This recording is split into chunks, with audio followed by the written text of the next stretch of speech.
చుట్టూ మొత్తం ఊడిపోయింది. ఇప్పటి నుంచి ఇలాగే ఉంది. బట్ ఇక్కడికి వచ్చాక ఇంకొంచెం ఊడిపోయింది. అమ్మ మధ్యలో ఉండేది అది మొత్తం ఊడిపోయింది. ఈ వారానికి మొత్తం భయస్తుంది. మీకు ఎందుకు ఓన్లీ తనుజ గారు అంటేనే సాఫ్ట్ కార్నర్ ఉంది? ఇప్పుడు మీకు స్కూల్లో ఆ కాలేజీలో నీకు ఒక ఫ్రెండ్ ఉంటాడు. అతను ఏమన్నా అంటే మనకు బాధ చేసింది. క్లాస్ లో ఎవడేమన్నా పోరా అనేది మన బెంచ్ లో మనం కూర్చుంటాం. కానీ మన బెంచ్ మేట్ మన పక్కనే డైలీ కూర్చున్నాడు ఒక మాట అంటే హార్ట్కి తీసేసుకుంటాం. సో తను కూడా నాకు అలాగా ఇక్కడికి వచ్చిన తర్వాత మేము టీనేజ్గా ఏదైతే ఉన్నామో అక్కడ నుంచి బిల్డ్ అయిన బాగుండేది. టీనేజ్లో ఉన్నప్పుడు తను నాతో చాలా జెన్యున్గా ఉంది, నేను తనతో చాలా జెన్యున్గా ఉన్నాను.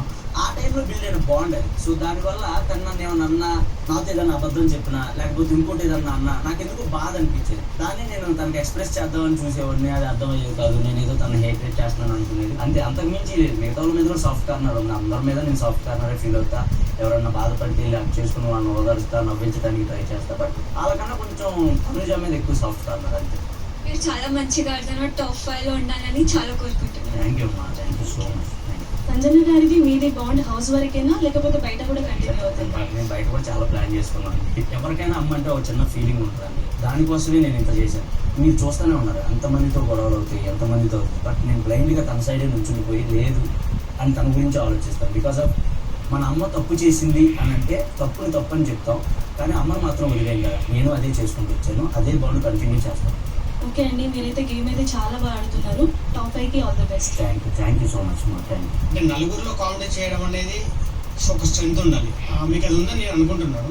ఇంత స్ట్రెంత్కి ఈ హౌస్లో ఇంకా స్ట్రెంత్ ఇచ్చింది ఎవరు? అంటే నీకు ఈ హౌస్లో బలం ఎవరు?